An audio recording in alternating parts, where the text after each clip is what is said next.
Encore un ragoût de poulet dans mes yeux, vraiment, la pulsion, quelle sorte de viande tu veux? Qu'est-ce que je fais de ma fille que t'as ici? Je suis pas folle, je m'inquiète! Passez à l'auberge, et à mon retour, c'était là! Tu mens! Mais clairement, faut voir si je fabule, je n'ai qu'une seule parole! Tu as tué mes deux filles! Ah, mais taisez-vous! Je suis en train de vous lancer mes morceaux périmés en pleine figure! Mais calmez-vous, personne ne lancera quoi que ce soit à qui que ce soit. Il a mangé mes deux enfants! Elle délire complètement, elle est possédée! On met là au couvent, elle était de raccompagner à Barbe. Lauriette! Adeline! Où êtes-vous? Votre maman vous cherche. Elle vous attend. Oh, mais l'une d'elles a les cheveux noirs, presque bruns, au blond. L'autre aussi, il me semble. Elle porte toutes les deux des vêtements. La dernière fois que je l'ai vue, elle aimait les bébés chatons. Les avez-vous vus? Madame, calmez-vous et commencez par nous dire, de manière cohérente, qui êtes-vous? C'est vrai qu'on l'a jamais vu dans le village. Et c'est pas une bonne chose, hein? Je m'appelle Françoise Michel, je viens de la côte de Beaupré. Un peu plus tôt dans la semaine, mes enfants et ceux de mes amis ont disparu. Hier, j'ai entendu la rumeur qu'un homme les aurait enlevés. Un homme avec son grand sac de jute. Un homme portant une tunique de boucher recouvert du sang des enfants! Ah, sale voleur! Donne-moi une cisaille que je dégoûte ces mains de pauvre! Et je les ferai cuire! Et tu verras que ça a le même goût que ta viande, sale porc! Toi, tu as tué mes deux filles, hein?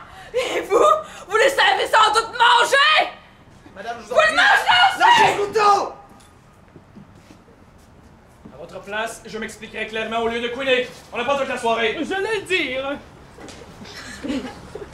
Pardonnez-moi, mais j'étais à bout de souffle par ce voyage et une inquiétude que j'ai depuis que j'ai trouvé le chapeau d'une de mes deux filles ici, dans un coin.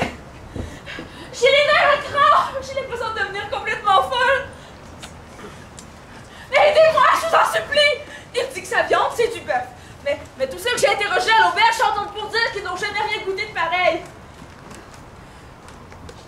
Je n'ai pas plus de preuves, mais je le sais qu'il est pas.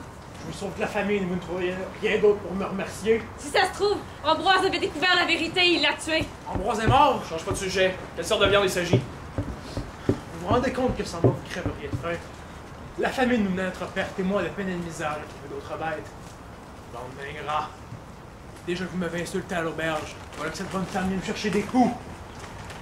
Je suis un honnête homme, moi, et je gagne de manière correcte, tout en répondant aux besoins de la communauté, à vos besoins. Valérien! Quelle sorte de viande il s'agit? Garder le mystère ne te rendra que plus suspect. Je suis un homme de cœur, moi, Louis. Je sais que si je réponds, la chasse intensive va recommencer, et il y aura un autre animal de moins et une famine de plus. J'ai trouvé mon petit coin de chasse à moi et je pense me préserver en emportant le secret dans ma tombe. Vous voulez manger pendant encore longtemps? Ben, faites-moi confiance et arrêtez de jouer au plus malin que votre sauveur. C'est de la baleine? De la baleine!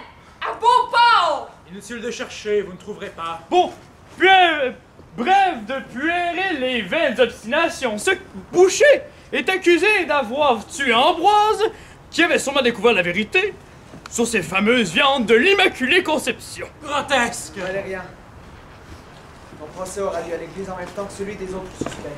J'espère que tu daigneras répondre à nos questions afin de te disculper. D'ici là, je te demande de nous suivre. Sans faire d'histoire, Honorine, Jeanne et Odalie ont elles aussi été tuées. Et malgré nos soupçons, il faut rester solidaires afin de s'assurer une certaine sécurité. Ces trois-là ont été dévorés par la bête à grand queue, ne vous l'ai-je pas déjà dit? Mais s'il fallait croire que tout ce que tu dis est vrai. Vu les événements, je vous suis. Même si vous mériteriez un procès pour diffamation. Ah, ce serait la meilleure. Je m'abstiens de tout commentaire. Je suis sur le bord d'une autre crise de nerfs. Ça sent comme une grande vague sur le village! Aidez-vous, vous périrez de leurs mains! Leurs yeux rouges, ils me soufflent vers le ciel! Vous aussi, ils vous souffleront leur vie! Ces démons, ces créatures du démon! Et vous irez vers le ciel! Et ici, il ne restera que du rouge! C'est bon, maman! Mon malheur en attendant que me Baptiste, Louis! Ne laissez pas là rien faire! Un démon à l'attraper! Oui, désolé, maman. Le premier fallait qu'il l'attrape. Tu vas payer une bière par l'autre. Oh, tu changeras jamais!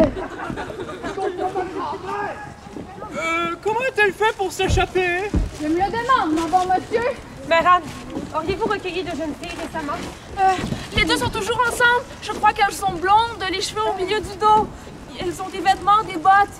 Elles adorent rire. Écoutez, Barbe me demande toute mon énergie en ce moment.